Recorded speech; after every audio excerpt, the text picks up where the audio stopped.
Vamos falar sobre essa mania que a gente tem de comprar mais do que a gente consegue pagar. E aí a gente vai lá e fica todo endividado, todo cagado.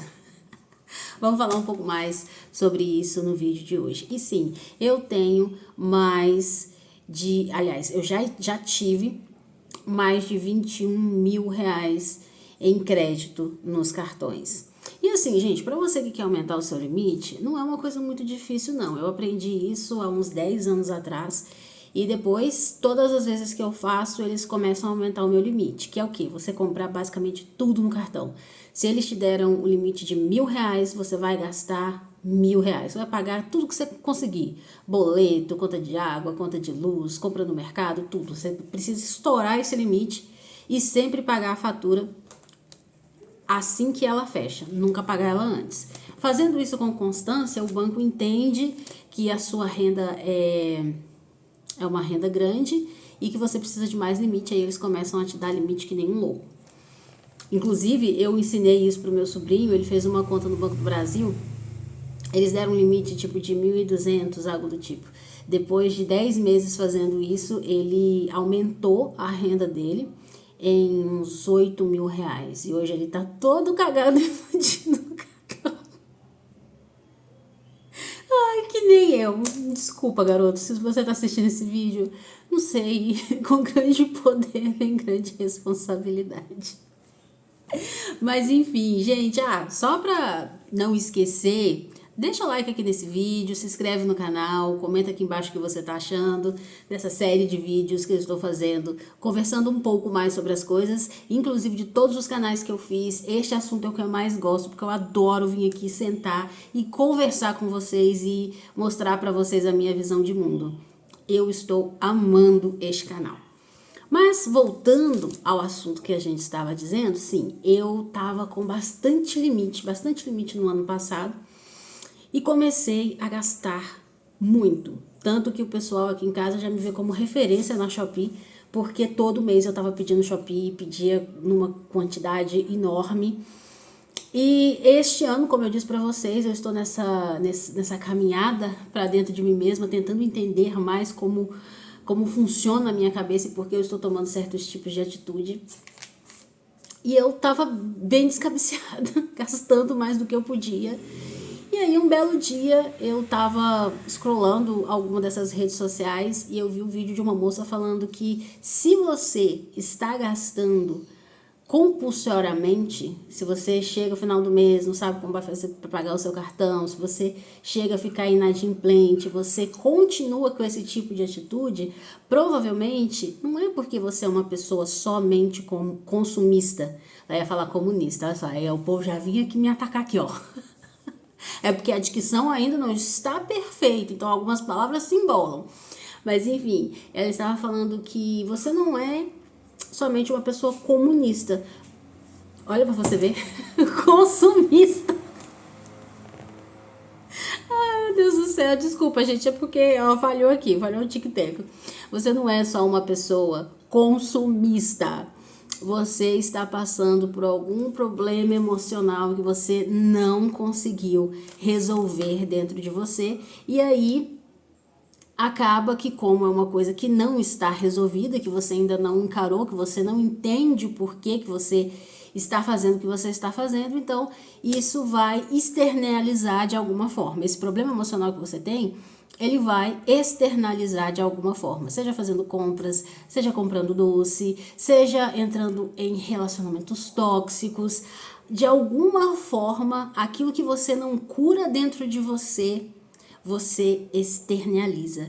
E aí eu parei para pensar e falei, gente, eu devo estar com um problema psicológico. E realmente estou, inclusive já estou tratando, tá? Em vez de você falar assim, vai se tratar e coisa e tal. Já estou tratando, porque não é feio você ter problemas psicológicos, é feio você ser maluco e não se tratar. Aí você tem um grande problema. Mas enfim, gente, depois dessa frase eu comecei a analisar o meu comportamento e eu comecei a ver o que eu estava comprando e eu não estava comprando nada de realmente útil. Eu ficava chateada com alguma coisa e aí eu falava assim, quer saber? Eu mereço comprar isso aqui. Aí alguém me fazia uma raiva, eu passava um estresse durante o dia, chegava à noite e falava assim, quer saber? Eu mereço, eu tô ficando estressada demais. Ia lá, comprava uma besteira, depois no outro dia, né, eu passo raiva praticamente todos os dias.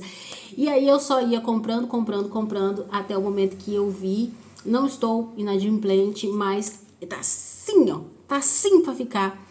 E depois dessa frase tudo mudou, eu comecei a reparar o meu comportamento e comecei a entender que realmente essas compras, elas não eram necessidade, elas não eram consumismo.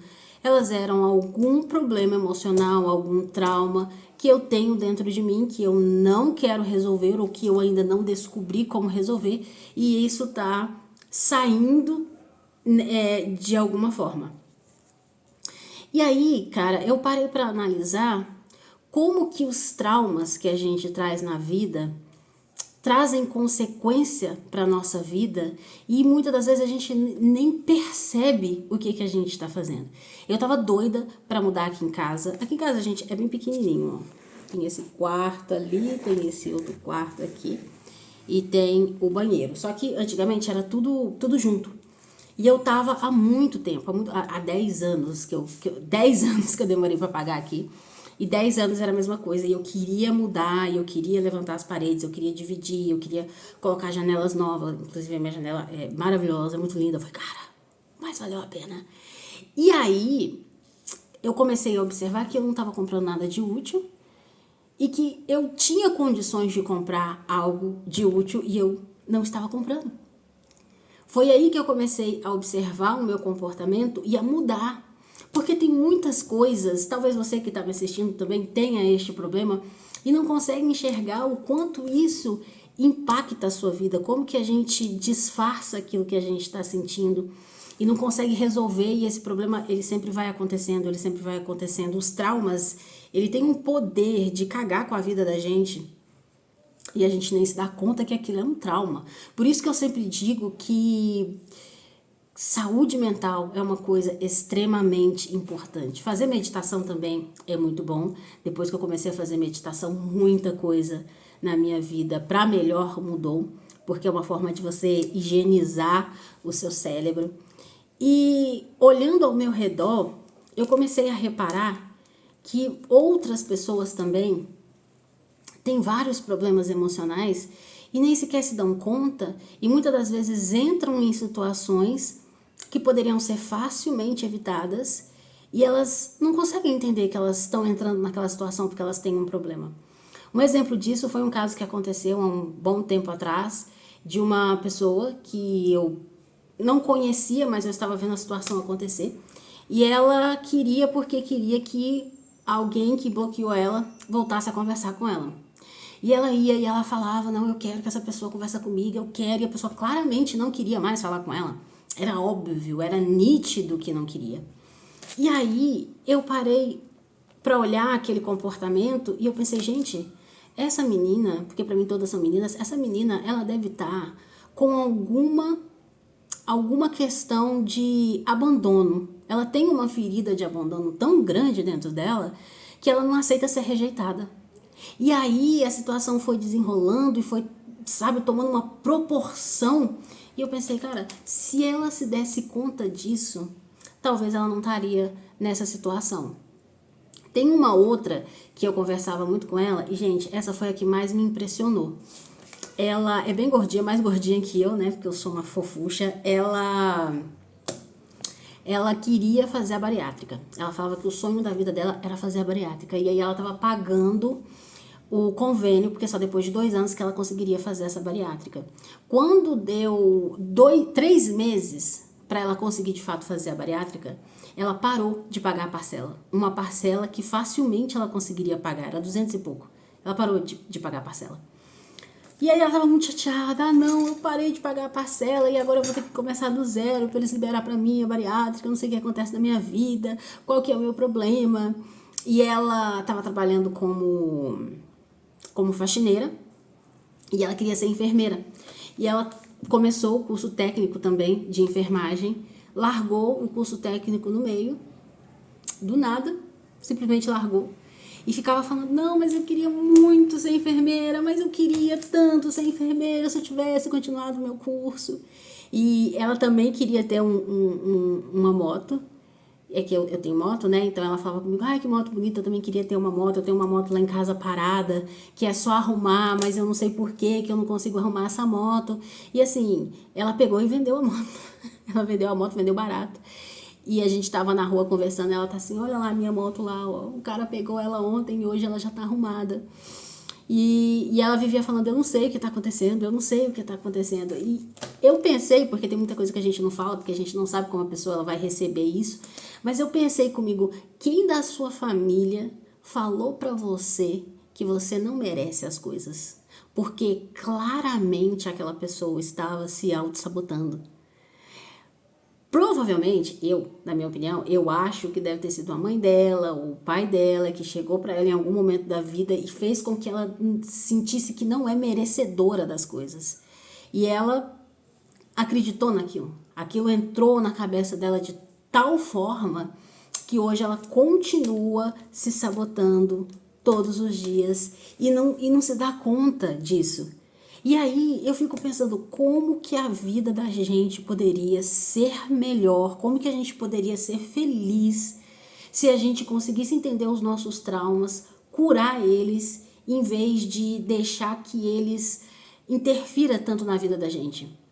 Porque se você sabe que você compra demais, que você fica endividado, você odeia ficar endividado. E aí você estoura os seus cartões, você fica endividado. Chega uma oportunidade, você vai, quita tudo e depois você começa a comprar tudo de novo. Meu amor, tem alguma coisa de errado com você? Tem alguma coisa de errado nessa cabecinha? Não é possível.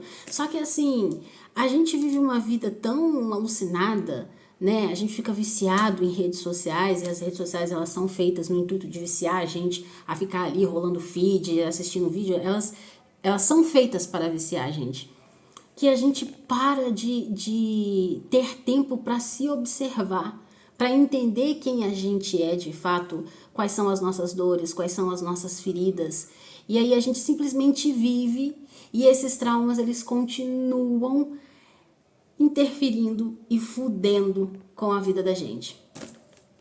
Então esse ano, o que eu decidi? Eu decidi me observar e eu decidi criar mecanismos para me libertar de muita coisa. Eu percebi que eu não tenho mais metas, né? Eu deixei de lado as minhas metas financeiras e agora eu tenho clareza sobre o que eu quero. Então vai ficar muito mais fácil negar aquilo que é só bobagem, porque eu sei, não, eu não posso comprar isso, porque eu tenho uma meta clara na minha cabeça do que eu quero. Quando você cria metas, quando você escreve elas no papel, acontece uma mágica gigante que você concretiza aquilo de fato que você quer. Então fica bem mais fácil você seguir o seu plano. Inclusive, tem uma frase ótima que fala assim: siga o seu plano, não siga o seu humor. Que independente, por isso que, gente, ter clareza na vida é tudo. Se você tem um sonho, se você quer conquistar alguma coisa, anota tudo no papel. Pega o papel, pelo amor de Deus, pega e anota tudo. Anota os seus comportamentos que você não gosta, anota quando que esses comportamentos ele vem, se é quando você está chateada com alguma coisa, anota. Porque aquilo ali te dá uma clareza. A clareza é tudo nessa vida. A gente muitas das vezes fica perdido sem saber quem a gente é ou o que a gente quer, porque a gente não tem clareza. Então eu coloquei no papel as minhas metas. Eu quero terminar a reforma aqui de casa. Eu quero voltar a investir, porque eu tô bem cansada de participar da corrida dos ratos. Então eu quero fazer com que o meu dinheiro trabalhe para mim, mesmo que eu ganhe pouco. São centavos quando a gente começa, mas não interessa. Eu tenho uma meta clara e agora fica bem mais fácil não ficar comprando feito uma maluca na Shopee. Enfim, gente, eu só queria vir aqui e dividir isso com vocês porque eu achei bem interessante. E cara, você que tá me assistindo, você que chegou até aqui, analise-se. Olhe para dentro de você, seja cientista de você mesmo para você ter uma vida melhor. Porque, escuta o que eu tô falando, muitos dos seus problemas que você não gosta, muita coisa que acontece na sua vida, pode ter certeza que você tem o poder de mudar, mas você precisa saber como mudar. Tem muita gente que se sente vazia e procura bebida, procura droga, procura religião, procura um monte de coisa e não entende que, na verdade, elas estão vazias delas mesmas. elas não entendem nem quem elas são. Então, assim, se conheça porque a sua vida vai ser bem melhor se você fizer isso. Tenha clareza e faça um plano no caderno e siga o plano, não siga o seu humor. Tá triste? Segue o plano. Tá feliz? Segue o plano. Tá mal-humorado? Segue o plano. Que eu tenho certeza que a sua vida vai ser bem melhor. E um dia eu ainda vou sentar aqui, ainda vou gravar e vocês vão ver essa casa aqui, ó, toda arrumadinha. É isso, gente. Eu vou ficando por aqui. Até a próxima.